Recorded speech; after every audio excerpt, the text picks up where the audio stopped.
Hoje eu queria continuar com vocês, analisar o Salmo número 20. Depois que eu dei a primeira aula, bastante gente mandou a mesma pergunta, então eu queria esclarecer logo no início do shiur, para a gente continuar. O Salmo 20 ele é conhecido, super conhecido, talvez um dos ou mais conhecido, porque ele é o coringa para todo tipo de problemas, especialmente, lo aleno, quando alguém está passando por algum problema de saúde. Então, eu comentei que em dias festivos, em dias que não se fala o Tahanun, não se fala súplicas, a gente omite esse Lam Natseach da reza. Ele fica logo depois da leitura da Torá, a gente tem o Ashrei, logo depois tem o Lam Natseach. A gente omite ele, a gente não fala no Shabbat, não fala no Yom Tov, em Hagim, dias especiais, porque ele logo no segundo versículo, ele fala Yancha Hashem Beyom Tzara, atenda-me Deus no dia da aflição. Então a gente sequer menciona aflição num dia de alegria. Aí eu esqueci de mencionar, e por isso muita gente perguntou, que quando a gente não fala ele durante a tefilá, existe um costume, e agora eu fui atrás, e esse costume foi instituído pelo Rebbe anterior, de que uma vez que esse Teilim é tão importante, e ele tem uma função tão importante, então apesar da gente não mencionar ele como parte das rezas, em honra ao dia especial, a gente menciona ele como parte dos pedidos. Os pedidos estão depois da tefilá, quando a gente faz nossos pedidos, Teilim, etc. Então, logo no início, no Shabbat, Yom Tov, o dia que eu não fiz o Lam Natseach na tefilá, ele instituiu de fazer o Lam Natseach logo depois da tefilá. Então, não só que não é proibido num dia de Tahanun, num dia, desculpa, especial da gente falar ele, é até incentivado de falar, só que não durante a reza, logo após a reza, antes do teilim, dos demais teilim, diário, do teu teilim, da família, etc. Esse deve ser o primeiro a ser dito. Tá. Uma história nunca é mal. Eu encontrei uma história lindíssima que tem tudo a ver com esse salmo que a gente está analisando. Então, eu vou ler para vocês essa história e é uma história muito bonita. Essa história foi contada por um parente o protagonista aí da história. O nome dele era Faivish Kremer. Esse Faivish Kremer, ele tinha 10 anos de idade e ele começou com dores muito fortes nos ouvidos, muito forte. E cada dia piorava e os médicos não sabiam o que fazer. Eles tentaram cada dia dar remédios mais fortes, mas nada adiantava. Eles moravam na Romênia, a família desse Faivish. Então, eles decidiram viajar um grande mestre racídico, que era chamado o Avat Israel, que era o mestre do amor ao próximo, que era o Rebbe de Viznitz, da dinastia racídica chamada Viznitz. E, justamente, esse Rebbe de Viznitz estava numa uma de suas viagens, e ele não estava longe da cidade da onde esse menino estava. Esse era o ano, depois vocês convertem, era o ano de 5.692. Se alguém quiser fazer a conta para o ano gregoriano, pode falar. 5.692. O Faivish, ele veio então para o Rebbe com um papelzinho. O costume, na verdade, quando você vai visitar um mestre, você não fala, você traz já um bilhete na mão e você entrega na mão do Rebbe. Então ele estava já com um papel escrito pelo pai, que a necessidade dele, que ele precisava de uma brachá para poder para o ouvido dele. E aí ele chegou, viajou até a cidade onde o Rebbe estava naquele momento. A sinagoga estava muito cheia, muita gente, e uma criança de 10 anos morrendo de medo, ela foi sozinha, ficou na casa de parentes. Ele estava morrendo de medo, vai encarar o Rebbe, vai entrar sozinho, mas não teve jeito. Em algum momento, ele conseguiu se infiltrar entre os Hassidim, e ele entrou no momento que o Rebbe estava justamente na troca dos tefilim. O Urashi, que a gente coloca, todo mundo coloca, e tem o Rabbeinu Tam, o segundo par de tefilim. Então, na troca, justamente foi quando ele conseguiu entrar. Ele entrou, o coração dele parou. Ele começou a chorar. E aí, o Reb Boruch, que era o nome dele, nome do mestre, perguntou: por que você está chorando? E ele falou: eu estou com dor de ouvido, me dói bastante. E naquela hora, o Rebbe pegou as suas mãos sagradas e colocou nos ouvidos. Ele falou: a partir de agora, nunca mais você vai precisar chorar. E agora ele falou: como você chama, meu querido? Ele falou, Fives. Escuta bem, Fives. O meu nome, e aqui vem a ligação com o nosso shiur, é Israel ben Tzipora Hager. Israel, a minha mãe chama Tzipora, e o sobrenome é Hager. Então, as iniciais do meu nome são as mesmas iniciais do versículo, logo do segundo versículo, que começa o capítulo 20, Yancha Hashem Beyom Tzara. Yancha é Israel, Beyom é Beit Ben, Tzara, Tzara é de Tzipora. Então, e o rei que ficou no meio é o Hager, que é o nome de Hashem, que é o sobrenome dele. Então ele falou o seguinte: toda vez que você sentir que tá doendo, ou você tiver em qualquer situação de perigo, aflição, diga o seguinte: Israel ben Tzipora Hager, que é o nome do mestre, Yancha Hashem beyom tzara. Deus te atenderá no dia da sua aflição. E ele concluiu dizendo: e tudo vai dar certo. Ok? O menino foi embora, ele acenou com a cabeça e ele voltou para casa e, obviamente, logo as dores totalmente desapareceram completamente. Passaram os anos e a época escura, das mais escuras da nossa história, começou e veio o Holocausto. Ele foi mandado para um dos campos de extermínio e ele, num dia que ele estava nesse campo de extermínio, ele conta que ele teve o maior de todos os milagres da vida dele. Um dos oficiais da SS, e o nome dele está aqui, o nome dele, inclusive, Kretschmer era o nome dele, esse alemão, e ele ficava pegando no pé desse Fives.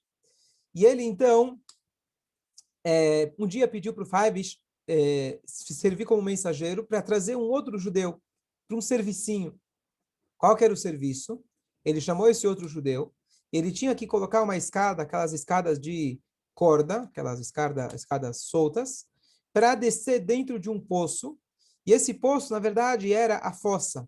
E o trabalho daquele homem era pegar com um balde, subir e descer a escada, para esvaziar aquela fossa para algum outro lugar, algum outro poço.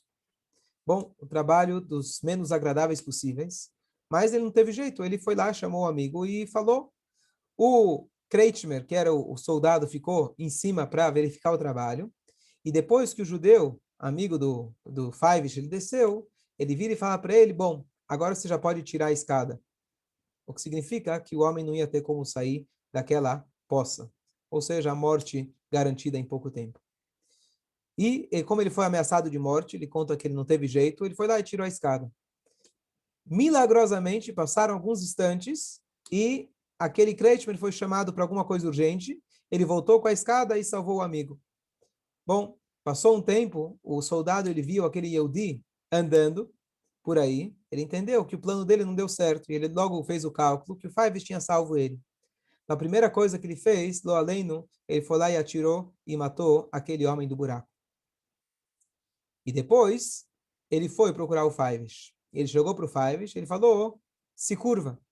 Ele tirou o rifle, a arma, do seu bolso, do seu casaco, e ele apontou para ele. E ele atirou uma vez. Não aconteceu nada. Ele atirou a segunda vez e não aconteceu nada. Ele atirou a terceira e a quarta vez até que ele percebeu que era a última bala dele e por algum motivo ela ficou emperrada lá dentro. E ele conclui, ele fala, Fives, é teu dia de sorte. Você está liberado. E assim, o Fives, ele acabou passando por vários e vários momentos, mas ele percebeu que esse Yancha Hashem B'Yom Tzara, que Hashem me atenda no momento da minha aflição, que era algo que ele repetia constantemente, foi o que salvou ele nos momentos de aflição. Ele conseguiu sobreviver, ele passou mais de 20 anos morando depois em Jerusalém, tem aqui até o nome da sinagoga chamada Yeshurun, e ele era o Baal Tokea, aquele que tocava o shofar, tanto no mês de Elul, quanto no final do Yom Kippur, não em Rosh Hashanah, que provavelmente o Rosh Hashanah é mais pesado. E no último Elul da vida dele, quando ele já estava super fraco, ele fez questão de tocar, e ele, quando tocou, de olho fechado, ele concluiu, ele disse, Essa é a minha vitória sobre os alemães. Essa é a nossa história de hoje. Bom, vamos então voltar aqui, uma vez que a gente viu que esse Teilim ele é tão forte, ele é capaz de pegar uma arma e fazer ela não funcionar, esperamos nunca passar por uma situação nem parecida. Vamos tentar entender um pouco mais agora dos detalhes do Teilim. A primeira aula que a gente fez foi um pouco mais geral, vamos tentar agora entender um pouco dos detalhes. Bom, esse Teilim, ele começa, Lam Natseach Mizmor de David, um cântico por David, isso é uma introdução comum dentro dos Salmos, e aí ele começa a sua súplica. Yancha Hashem beyom tzara, Hashem, atenda-me no dia de aflição, Yesagev Hashem Elokei Yaakov, vai te apoiar, vai te ajudar, o nome do Deus de Yaakov. Então, aqui eu vou um primeiro lindíssimo comentário que eu queria passar para vocês, que é o seguinte. O Teilim, ele começa dizendo sobre um dia de aflição. Inclusive por isso, como eu comentei no início, que a gente não fala ele em dias de súplica. Esse Teilim, ele conclui com um verso que todos conhecem, que é Hashem Moshia, Amelech Yaneinu, Viyom Koreinu. Hashem, me salve no dia que eu vou clamar por você. É um trecho que a gente fala na Tefilá diversas vezes. Hashem Moshia, Hashem me salva, Amelech Yaneinu, o rei que vai nos responder, nos atender, Viyom Koreinu, no dia que eu vou, que a gente vai chamá-lo.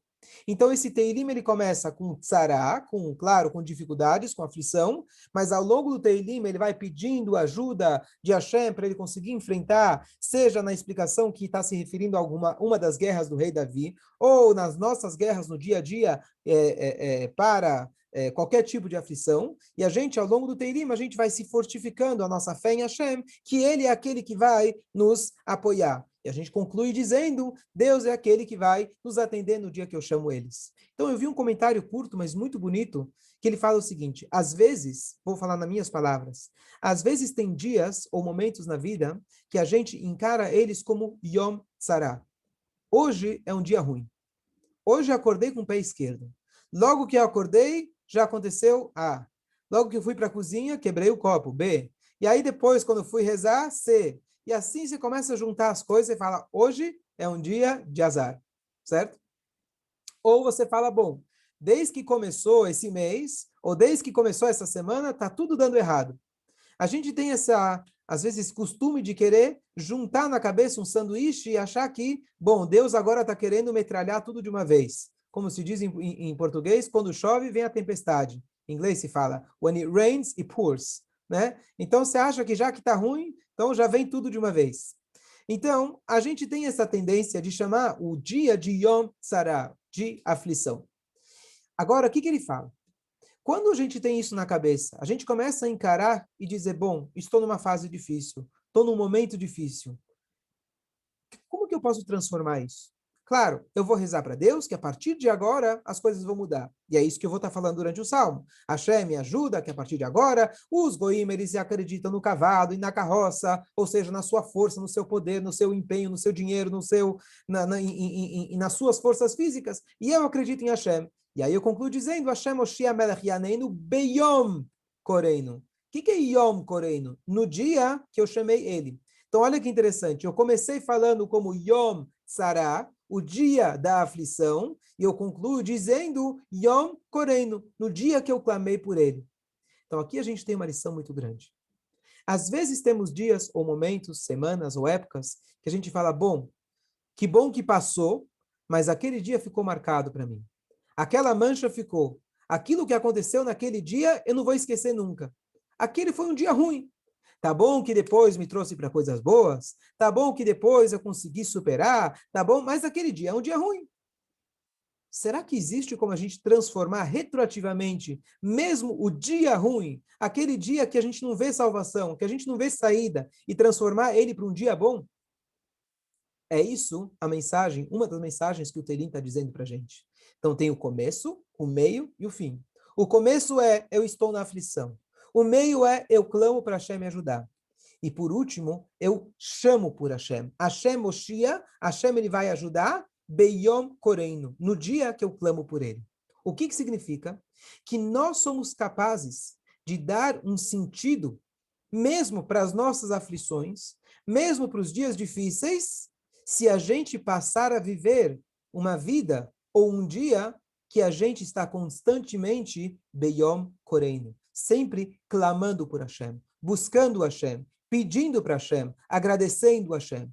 Não necessariamente o primeiro Yom e o segundo Yom vão ser no mesmo dia. Pode ter, às vezes, diferença de muitos anos ou décadas. Quando você vai conseguir olhar para trás e colocar as peças do quebra-cabeça, entender por que aconteceu tal coisa, ou não, talvez só no mundo vindouro. Mas se a gente começa a preencher a nossa vida com reza, com sentido, essa é a única maneira da gente transformar o Yom Tzara para o Yom Koreinu. O dia da aflição para um dia de júbilo, um dia de alegria, quando a gente transforma um dia de chamar Hashem. Em termos práticos, quando a gente começa a colocar o óculos da Torá, enxergar que a nossa vida temos uma missão, e a gente começa a tentar cumprir essa missão, você começa a enxergar que tudo tinha um propósito. Eu vou dar um exemplo. Tem uma conhecida na comunidade, uma pessoa que eu tive contato. Ela, quando estava noiva, ela teve um problema, foi levada para o hospital e, basicamente, nunca mais, lo aleno, ela voltou a andar. Não sei exatamente qual era o problema, nunca mais ela voltou a andar. Eu ouvi a história dela junto com o marido, ela estava noiva, e o marido falou que eu não hesitei por um instante pensar em não casar com ela, apesar de saber qual seria o meu futuro. E ela, então, eles se casaram.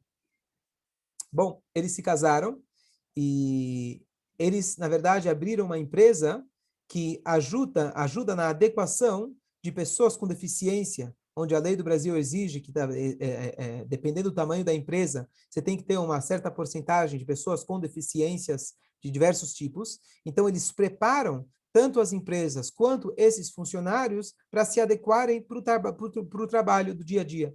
Então, eles abriram essa empresa, tiveram muito sucesso, muito êxito. E ela conseguiu, ela tem um número lá de quantos milhares de pessoas ela conseguiu introduzir no campo de trabalho. E como ela disse, eu falei, mas como, o que você faz? Ela, nada. Elas são totalmente capazes de trabalhar. Somos nós que não conseguimos enxergar esse potencial. A gente julga, às vezes, pela dificuldade da pessoa. Muitas delas são totalmente capazes de trabalhar como nós.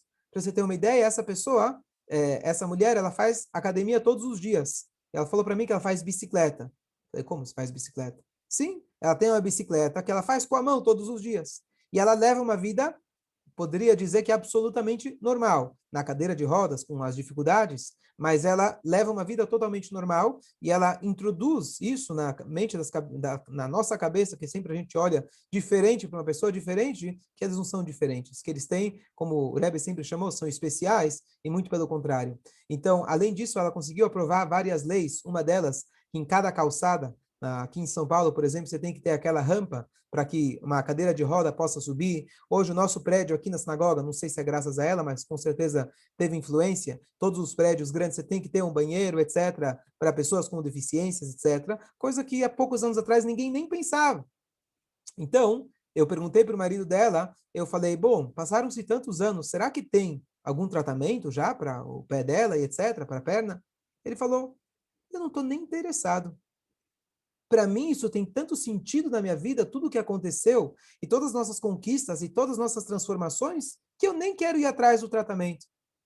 Então, não é que eu apoio, eu acho que deveria ir atrás do tratamento, mas a ideia dele entender de que a missão deles, em conjunto, dele assumir e casar com ela, apesar de saber da dificuldade, tiveram filhos, Baruch Hashem, e ele entender que ela conseguiu entender que essa é a missão dela na vida dela, talvez ela poderia voltar e dizer, quem sou eu para dizer, mas talvez, pelas palavras do marido e dela, ela poderia dizer que talvez o dia mais feliz da vida dela, lo aleno, longe de nós, foi o dia que essa tragédia aconteceu.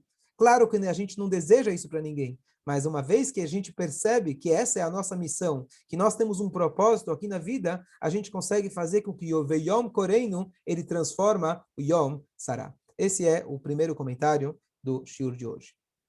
Ok, mais um comentário a respeito desse Teilim. Quando a gente quando a gente lê esse Teilim, ele fala o seguinte,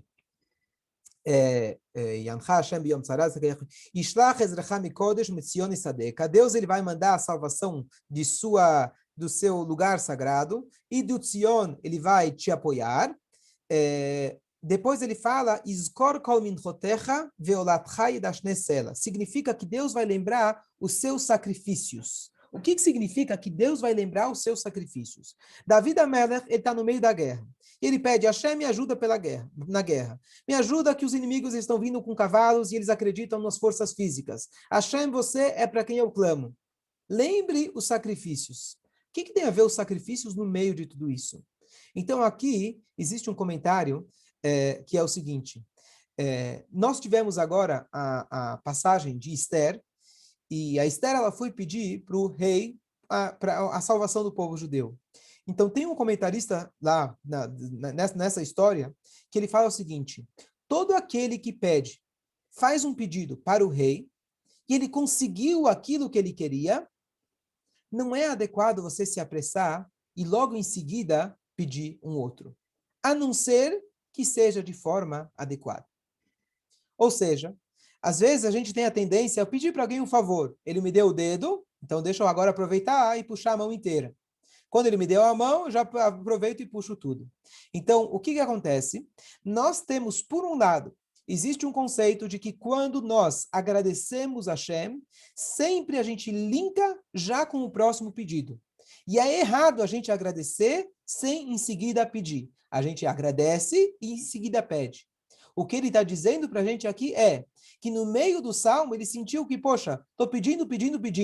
Deixa eu fazer alguma coisa para agradar a Deus. E naquele momento, então, ele falou, Hashem, lembre-se dos meus sacrifícios que eu fiz ao longo dos meus anos no Beit HaMikdash. Ainda na época dele não tinha, na verdade, o Beit HaMikdash, mas o que tinha na época, como o Mishkan, etc., isso seria um mérito para mim. Então, aqui é apenas um pensamento de que a gente pede, e esse é um salmo de pedidos.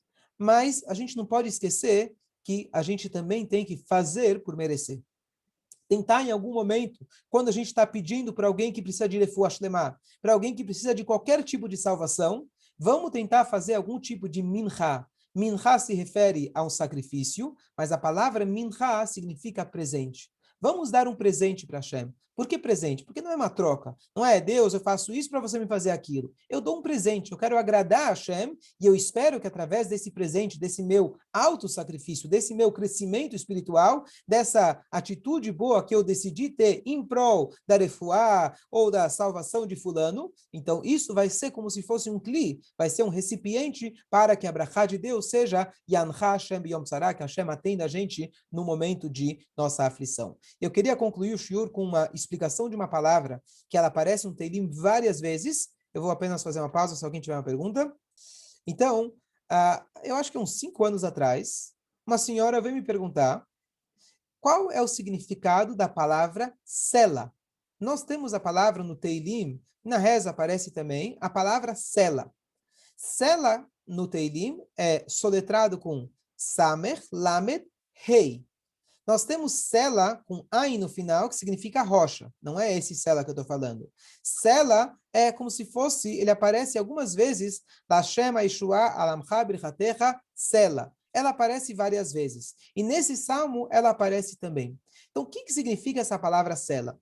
Então, desde que ela me fez essa pergunta, sempre que eu tenho uma oportunidade, eu estou estudando alguma coisa parecida no tema, eu vou procurar. E hoje, justo, eu encontrei 3 ou 4 explicações sobre essa palavra. Eu acho que é útil para a gente saber, porque ela aparece várias vezes no Teilim. Uma opção, Sela. O que acontece? Ela não é, se você olhar no hebraico, ela não tem nenhum radical parecido. Então, ela aparece justamente em lugares de cânticos, lugares de poesias, lugares de louvores a Deus. E ela só aparece nesses lugares. Então, não temos nenhum paralelo para tentar encontrar um contexto. E ela sempre aparece no final de um versículo. Então, o que significa esse sela? Então, só para vocês lembrarem, depende do contexto, mas uma opção pode ser tomara. Sela seria como se fosse um pedido. Tomara que dê certo, tomara que isso que eu estou pedindo, falando, etc., que isso acabe dando certo. Então, por exemplo, nós temos um passuco que a gente fala na Avdalá, Motzei Shabbat. Lashem Yeshua, para Deus é a salvação, Alamcha Birchatecha, sobre o seu povo é a sua bênção, Sela. O que quer dizer Sela? tomara. Ou seja, tomara que o que eu acabei de pedir dê certo. Seria como se fosse um amém, né? Ok. Depois, existem outros psukim que não caberia, dependendo do contexto, não caberia essa tradução. Então, existe uma outra interpretação que seria sela é para sempre. Para sempre. Então, por exemplo, que seja abençoado, sela para sempre, para a eternidade. Próxima explicação, emet, verdade. E essa talvez seja a mais popular. Quando você fala sela, é como se fosse quando a gente termina o Shema Israel, a gente fala, Ni Hashem Elokeichem, emet. Na Torá não tem a palavra emet. Na Torá termina com Hashem Elokeichem. Só que os sábios na Tefilá introduziram a palavra emet, que eu estou selando, estou falando que realmente tudo que eu disse é isso mesmo, estou carimbando. Então, uma terceira opção seria emet, verdade. E por último, aqui tem uma explicação diferente. Quem trouxe isso é o Rabbeinu Avraham Ben Ezra, ele é um comentarista clássico do Tanakh e do Teilim, especialmente. Ele fala para a gente que solo Hamesilah, isso é uma linguagem, na verdade, que se refere justamente à forma do cântico. Só para dar um exemplo, nós temos o último do capítulo dos Salmos, ele escreve lá, por exemplo, vários tipos, benevel, vechinor, são vários tipos de instrumentos. Então, é algo muito específico daquele salmo. Ele fala que quando está escrito sela, é o significado que esse cântico, quando chegou nessa parte, o cantor, ou no caso David Ameller, o compositor, ele levantou a sua voz, ou seja, ele deu um ênfase maior nesse momento. Então, esse sela seria como se fosse que eu colocasse um sinal musical de aumentar o volume. Qual que é o resumo de todas essas explicações? E com exceção dessa, que é tomar a primeira, eu dizer que é para sempre, ou dizer, assinalar como verdade, ou falar que eu estou levantando a voz, que o intuito de levantar a voz é também dar um ênfase, as três têm a mesma ideia. Então, quando eu falo sela, eu estou dando um ênfase para aquele passo. Eu só queria concluir com essa explicação. Que a gente possa ter, se Deus quiser, só momentos bons e aproveitar e desejar para todos aqueles que precisam, refuah shlema, especialmente agora, Rabino Harav David Ben Hayassara, que tem refuah shlema, e todos os demais, Menachem Mordechai Ben Miriam e todos aqueles que estão precisando, que em mérito desse estudo, que a gente está dedicando, na verdade, esse ciclo para a homenagem da alma de Leilun Nishmat de Meir Ben Rachel, que ele possa, o nosso querido amigo Miguel, que ele possa estar em bom lugar, se Deus quiser, e lá de cima rezar para Hashem, para logo Yam Hashem Yom Tzara, e logo a gente vai ter Mashiach Tzidkeinu Mirav Yameinu. Amém.